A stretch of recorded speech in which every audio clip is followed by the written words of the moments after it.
গতি, সেই গতি আমরা যদি দেখি তাহলে এখানে কিন্তু 20টার মধ্যে 8টা শেষ হওয়ার কথা আসলে। তো কিন্তু কাজের গতি দেখলে মনে হবে যে এগুলো সম্পূর্ণ হবে না, ধীরে। এই যে যত কাজের প্রকল্প বাস্তবায়ন এবং এগুলো মেগা প্রকল্প, বড় বড় অ্যালোকেশন, কিন্তু যত দেরি হয় তত কিন্তু খরচ বাড়ে, কস্ট ওভাররান হয়, টাইম ওভাররানের সাথে সাথে কস্ট ওভাররান। এটা একটা আমাদের পেরিনিয়াল সমস্যা।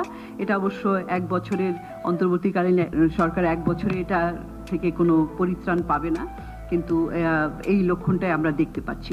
পরবর্তী পর্যবেক্ষণ হচ্ছে যে আমাদের যে মূল্যস্ফীতি কন্ট্রোল করার যে নিয়ন্ত্রণের জন্য যে পদক্ষেপগুলি বাজেটে দেওয়া হয়েছে সেটা অপর্যাপ্ত। সেগুলো দিয়ে আসলে এই মূল্যস্ফীতির লাগামটা টেনে ধরা সম্ভব না। কারণ একটা বিষয় হচ্ছে যে আপনার যে সাধারণত যারা নিম্ন আয়ের কিংবা যারা ফিক্সড ইনকাম গ্রুপের, তাদের উপরে যে এই মূল্যস্ফীতির চাপটা আরো বেশি চেয়ে পড়ে। এবং বাজেটের একটা উদ্দেশ্য হচ্ছে যে বাজেটারি পদক্ষেপ, রাজস্ব পদক্ষেপের মাধ্যমে যারা দরিদ্র তাদেরকে একটা স্বস্তি দেওয়া, এবং এটা একটা। কিন্তু মিডিয়াম টু লং টার্মে আবার যে এই বাজেটারি মেজার কিংবা ট্যাক্সেশনের মাধ্যমে সমাজে যে বৈষম্য সেটাও দূর করা, এবং সেটা করতে যে ওই যে প্রগতিশীল কর ব্যবস্থা, যাদের আয় বেশি তাদের উপরে করের হারটা বেশি থাকবে, যাদের আয় কম তাদের উপরে সেইটাই ফলো করা হয়ে থাকে সারা পৃথিবীতে। এখন আমরা যদি দেখি যে এখানে করের যে কাঠামোটা, একটা ভালো দিক হচ্ছে যে কর মুক্ত আয়ের সীমানা 3.5 লাখ টাকা থেকে 3,75,000 টাকা পর্যন্ত করা হয়েছে। কিন্তু এখানে আবার একটা ক্যাভিয়েট রয়ে গেছে যে এটা আগামী অর্থ বছর থেকে পরিপালিত হবে না, 2026-27 সালে।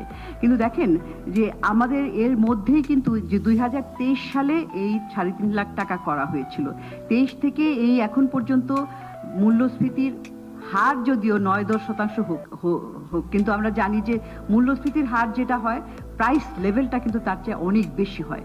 মূল আমরা যখন জিনিসপত্র কিনতে যাই, প্রাইস লেভেল কিন্তু বেড়ে গেছে 20%।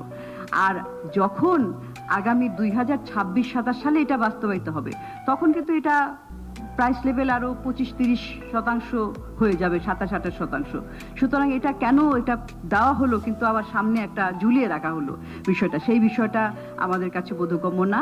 আমরা জানি যে আজকে বাজেট হবে, ক্যাবিনেট মিটিংয়ে এটা অ্যাপ্রুভাল হবে। আমরা জানি না যে এই ব্যাপারে কি পদক্ষেপ নেওয়া হয়েছে, কিন্তু আমাদের এটা দাবি থাকবে পরবর্তীতেও এটা সংশোধন করার সুযোগ থাকলে করা। তবে এখানে দু একটি ভালো পদক্ষেপ নেওয়া হয়েছে, যেমন জুলাই যোদ্ধা যারা, তাদের যে ট্যাক্স ফ্রি ইনকামের যে থ্রেশহোল্ড লেভেল সেটা 5,25,000 টাকা করা হয়েছে। আর আরেকটা হচ্ছে যে মিনিমাম যে করের এটা হারটা, এটা 1,000 টাকা করা হয়েছে, চালু করা হয়েছে। এবং এটা আমরা মনে করি যে কর ভিত্তি সম্প্রসারণের জন্য এটা একটা ভালো বিষয় রয়েছে। আর আরেকটা বিষয় যে এখানে করের বিন্যাসটা, বিভিন্ন আয়ের ভিত্তিতে কর বিন্যাসটা একটা পুনর্বিবেচনা করা হয়েছে। সেখানে দেখা যাচ্ছে যে বিভিন্ন আয়ের ক্ষেত্রে এখানে কত হার আসবে, কিন্তু আমরা সেখানে হিসাব করে দেখেছি যে আসলে যেটা বললাম যে কম যাদের আয় তাদের উপরে কিন্তু করের যে ইনসিডেন্সটা, আপাতনটা বেশি পড়বে উচ্চ আয়ের চাইতে। এখানে দেখবেন যে এই টেবিলটাতে যে 6 লাখ টাকা যাদের ইনকাম, তাদের আসলে হবে 12.5% তাদের উপরে যে পড়বে।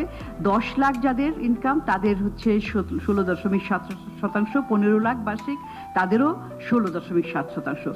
30 লাখ বা তার উপরে সেখানে কিন্তু সবচেয়ে কম সেটার এটা বাড়বে 7.6%। সুতরাং এই কর বিন্যাসটা আসলে কোনোভাবেই আমরা ডিস্ট্রিবিউশনাল অ্যাঙ্গেল থেকে এটাকে সামঞ্জস্যপূর্ণ দেখি না। আমাদের যে বাজেটেরও কিন্তু একটা উদ্দেশ্য যে আমাদের গ্যাপটা কমানো, বৈষম্য কমানো, সেই দিক থেকে এটা একেবারেই উপযুক্ত নয়।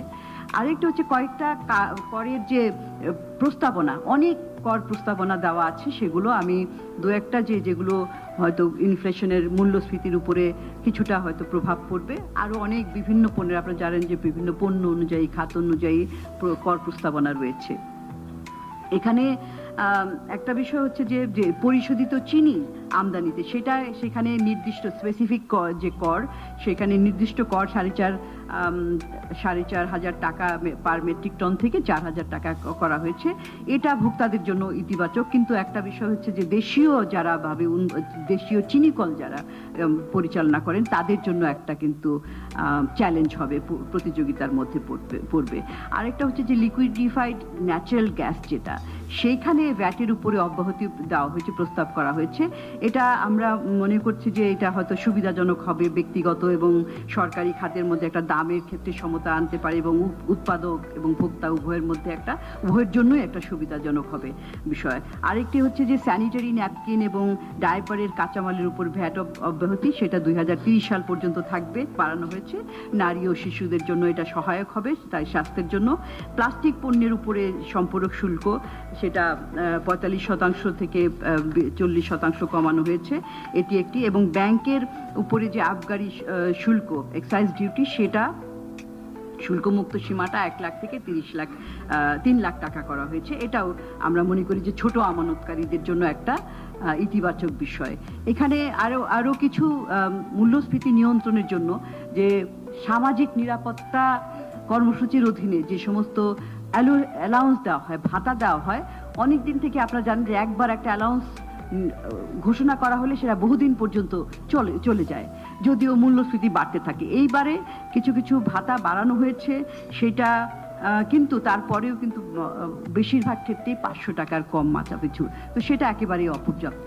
আমি এখন দ্রুত চলে যাব কারণ সময় চলে যাচ্ছে এবং আমাদের সামনে আরো কয়েকটা পর্যবেক্ষণ আছে। দ্রুত হচ্ছে যে একটা বিষয় যে দেশীয় এবং আমদানি বিকল্প শিল্প, এইটার ব্যবস্থা এখানে যে রাজস্ব প্রস্তাবনাগুলি দেওয়া হয়েছে সেখানে তারা একটা অসুবিধাজনক জায়গায় পড়তে পারে। সেইখানে যে সমস্ত কর ব্যবস্থাপনা হয়েছে সেটা একটা তাদের জন্য একটা চ্যালেঞ্জ হবে। আর আরেকটা বিষয় হচ্ছে যে আমরা জানি যে আমাদের স্বল্পোন্নত দেশ থেকে বাংলাদেশ 2026-এ আগামী বছরের নভেম্বরে যে উত্তরণ ঘটাবে, সেই প্রেক্ষিতে কিন্তু অনেক কর রিক্যালিব্রেট, কর বিন্যাসটাকে পরিবর্তন করতে হবে। কারণ আমরা আগে অনেক ডিউটি দিয়ে ব্যারিয়ার, ইম্পোর্ট ডিউটি দিতাম, অনেক সময় ব্যারিয়ার সৃষ্টি করে রাখা, হাই ট্যারিফ দেওয়া, হাই ট্যাক্স দেওয়া ইত্যাদির কারণে কিন্তু আমরা দেশীয় শিল্পকে প্রোটেকশন করেছি। কিন্তু আস্তে আস্তে যেহেতু আমরা উন্নয়নশীল দেশে পরিণত হওয়ার কারণে কিন্তু এই ট্যাক্স স্ট্রাকচারটাতে ব্যাপক পরিবর্তন আনতে হবে। কিন্তু সেটা আবার করতে গেলে দেশীয় শিল্পের উপরে একটা নেতিবাচক প্রভাব পড়বে। সেটাও কিভাবে আসলে তাদেরকে সেফগার্ড দেওয়া যায় সেই ব্যাপারেও পদক্ষেপ নেওয়া উচিত বলে আমরা মনে করি। এখানে আমি আর বিস্তারিত যাব না কারণ সময় খুব সংক্ষিপ্ত। আরেকটি বিষয় হচ্ছে যে ট্যারিফের কথা যখন বলছি, যে আপনারা জানেন কিছুদিন আগে যে মার্কিন যুক্তরাষ্ট্র যে ট্যারিফ বসিয়েছে সারা পৃথিবীর প্রায় সবগুলি দেশের উপরই, সেই প্রেক্ষিতেও কিন্তু বাংলাদেশ সরকার কিছু কিছু উদ্যোগ নিয়েছে। তারা বেশ কিছু পণ্যের উপরে তারা শূন্য শুল্ক দেওয়ার কথা প্রস্তাবনা করেছে। কিন্তু একটা বিষয় মনে রাখতে হবে যে বিশ্ব বাণিজ্য ব্যবস্থার অধীনে, WTOর অধীনে আপনি একটি দেশকে যে সুবিধা দিবেন সকলকেই সেই সুবিধাটা দিতে হবে, মোস্ট ফেভার্ড নেশন ক্লজ, যেটা MFN ক্লজের অধীনে। তো সেই প্রেক্ষিতে আমরা কতখানি শুল্ক সেখানে হারাবো না হারাবো সেইটার বিশ্লেষণের প্রয়োজন রয়েছে। আমাদের পর্যবেক্ষণ 7-এর মধ্যে আছে যে মূল যে সামাজিক খাত, সেখানে কিন্তু এখনো সেই খাতগুলো আন্ডার ফান্ডেড, সেখানে বরাদ্দ এখনো কম রয়েছে। যেমন ধরুন শিক্ষার ক্ষেত্রে, এই যে শিক্ষায় আমাদের বরাদ্দ GDP-র 2% নিচে, এবং 2026-এ এটা কিন্তু 1.53%, আগে গত বছরের চাইতেও কমেছে, 1.67%। অথচ পৃথিবীর অন্যান্য স্বল্পোন্নত দেশে তারা কিন্তু 35টা স্বল্পোন্নত দেশ কিন্তু 2016 থেকে 23 পর্যন্ত তাদের যে খরচটা ছিল শিক্ষার জন্য, তাদের খরচটা 2% কিংবা তার উপরে ছিল, অথচ আমরা 2%-এর ধারে কাছে যেতে পারছি না।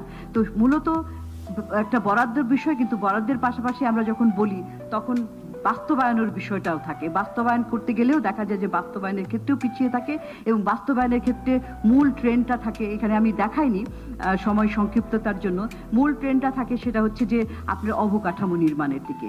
অবকাঠামো দরকার যন্ত্রপাতি দরকার, বিল্ডিং দরকার, কিন্তু সব সেখানে মানব সম্পদের উন্নয়ন, পর্যাপ্ত শিক্ষক, তাদের যোগ্যতা সম্পন্ন শিক্ষক, ক্লাসরুম ফেসিলিটি, এই সমস্ত জায়গায় বিনিয়োগ কম হয়ে থাকে। স্বাস্থ্যের ক্ষেত্রে সেখানেও কিন্তু জিডিপির 1% কম, এবং এই বছরে সেটা জিডিপির 0.6%। গত বছরে যেটা ছিল তার চাইতেও কম। এবং এখানেও আমরা দেখি যে আমাদের যে এই যে 1 টাকা খরচ করলে বাকি কত টাকা পেশেন্টের নিজের পকেট থেকে দিতে হয়, আমাদের দেশে কিন্তু এটা বেশি, 70 টাকার উপরেই কিন্তু নিজের পকেট থেকে, আউট অফ পকেট এক্সপেন্ডিচার।